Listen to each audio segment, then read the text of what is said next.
Dark circles آنکھوں کے نیچے سیاہ حلقے بہت کامن ہیں۔ عام طور پر میل فیمیل دونوں میں ہوتے ہیں، لیکن ینگر ایج میں بھی سامنے آتے ہیں۔ ڈارک سرکلز آپ کو آپ کی ایج سے زیادہ ایج کا دکھا سکتے ہیں۔ ڈارک سرکل کی جو موسٹلی وجہ بنتی ہے وہ یہ ہوتی ہے کہ آنکھوں کے نیچے کی اسکن پتلی ہونے لگ جاتی ہے اور بلڈ ویسل پرومیننٹ ہو جاتی ہیں، اور نیچے کی جو بون ہوتی ہے وہ بھی پرومیننٹ ہو جاتی ہے، جس کی وجہ سے وہ ایریا ڈارک دکھنے لگتا ہے۔ ڈارک سرکلز ہوتے کیوں ہیں؟ ڈارک سرکلز ہونے کے ملٹیپل فیکٹرز ہوتے ہیں۔ سب سے پہلے تو آپ کا لائف سٹائل اور ہیبٹس ہوتی ہیں۔ ہیبٹس اور لائف سٹائل کا مینٹین یا تناسب میں نہ ہونا ڈارک سرکلز کو مزید بڑھا دیتا ہے۔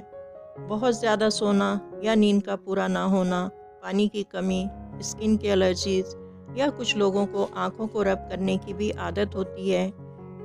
آئز ربنگ کی وجہ سے بلڈ ویسلز بریک ہو جاتی ہیں اور پگمنٹیشن کو بڑھا دیتی ہیں، لہٰذا آنکھوں کو رگڑنے سے گریز کرنا چاہیے۔ سن لائٹ بھی بہت ضروری ہے۔ ڈارک سرکلز میں سن لائٹ کافی مؤثر اثر دکھاتی ہے۔ میڈیکل ایشوز جیسے کہ آئرن ڈیفیشنسی، تھائرائیڈ کے ایشوز، وائٹامن ڈیفیشنسی، جینیٹکس میں بھی یہ پرابلم مل سکتی ہے۔ ٹینشن، ڈپریشن، خوراک کا خیال نہ رکھنا، یہ ملٹیپل فیکٹرز ڈارک سرکلز پیدا کرتے ہیں۔ آپ اپنے لائف سٹائل میں ایسی کیا چینجنگ لے کر آئیں کہ ڈارک سرکلز کو ختم کرنے میں ہیلپ مل سکے؟ صاف واش کلاتھ میں کچھ آئس کیوبز لے کر 10 سے 15 منٹ تک آنکھوں پر لگائیں۔ نیند کا بہت خیال رکھنا ہے، اسپیشلی 7-8 گھنٹے کی نیند ضرور لینی ہے۔ 7-8 گلاس پانی کے روزانہ لیں۔ اسکن کی موئسچرائزیشن بھی ضروری ہے۔ اگر اسکن ہر وقت ڈرائی رہے گی تو اسکن کے تھن ہونے کے چانسز زیادہ ہیں۔ اسکن کی موئسچرائزنگ کے لیے ایک بات کا ہمیشہ خیال رکھیں، انڈر آئی ایریا کو آپ نے کبھی بھی رب نہیں کرنا ہے، ہمیشہ ٹیپ کرنا ہے۔ مزید یہ کہ ڈائٹ میں وائٹامن پراپر مقدار میں لیں اور کھانے میں سالٹ کی کوانٹٹی کو کم کر دیں۔ زیادہ سالٹی فوڈ بھی نقصان دہ ہوتا ہے اور اسکن کی پفنس کو بڑھاتا ہے۔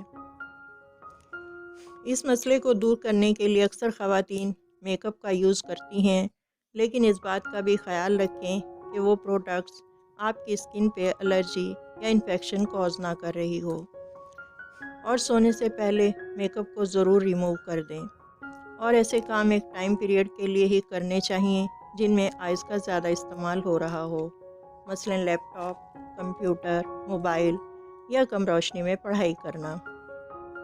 آپ کولڈ کمپریسر بھی یوز کر سکتے ہیں، ہوم ریمیڈیز بھی یوز کر سکتے ہیں، مثلا cucumber slice, potato slice, tomato slice, اور اپنی ڈائٹ کا بھی خیال رکھنا چاہیے۔